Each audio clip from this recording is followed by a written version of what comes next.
আল্লাহ পাক ডেকে বলে, রে মুসা, কেন কেন আমার জাহান্নামী বান্দাটা তুমি দেখতে চাও কেন? কারণটা কি? পয়গম্বর মুসা বলে, মালিক, এই তুর পাহাড়ে উঠে আপনার সাথে আমি অনেক কথা বলি।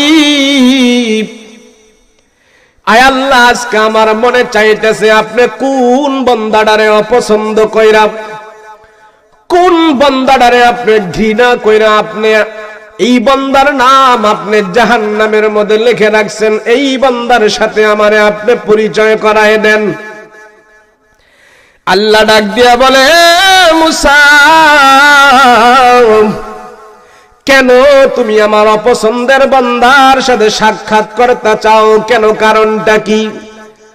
এবার পয়গম্বর মুসা বলে, ও মালিক, যেই বান্দাটারে আপনি ঘৃণা করেন তার কৃতকর্মের কারণে আমি যদি তার সাথে সাক্ষাৎ করি, সে যদি আমাকে বলে এই কারণে এই পাপ করেছি আমি, এর জন্য আমি বুঝতে পারবো সে জাহান্নামী, আমি ওই কারণগুলো থেকে বিরত থাকবো, আমার উম্মতকে আমি বিরত রাখবো, তাইলে তো আমার উম্মত এবং আমি জান্নাতে যাব। ও মালিক, তার সাথে আপনি আমারে পরিচয় করায় দেন, তার সাথে আপনি আমারে দেখা করায় দেন, আপনার অপছন্দের বান্দার সাথে আমারে দেখা করায় দেন, তার দোষ গুণগুলো আমি জানবো, সেগুলি থেকে আমি পরহেজ করে চলবো। আল্লাহ পাক ডেকে বলে, মুসা সাবধান, না রে মুসা না, আমি আল্লাহ আমার বান্দার হাজার অপরাধ করার পর আমার বান্দাকে আমি আল্লাহ গোপন ভাবে রাখছি, তার গুনাহগুলো আমি আল্লাহ ওপেন করি নাই। কেন তুমি তার গুনাহগুলো ওপেন করতে চাও? কারণটা কি? হে মুসা, না রে মুসা না,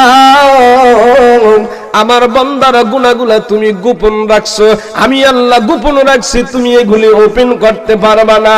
হে মুসা সাবধান, আমার বান্দার গুনাহগুলা তুমি জানবার চাইও না, আমি আল্লাহ তারে গোপন রাখছি, তুমি কেন ওপেন করতে চাও? না মুসা, এটা আমার আল্লাহর দ্বারা কোনো দিন সম্ভব হবে না। এবার পয়গম্বর মুসা বলে, আল্লাহ, তোমার বান্দার গুনাহগুলো আমি ওপেন করব না, শুধু আমি তার সাথে একটু সাক্ষাৎ করতে চাই।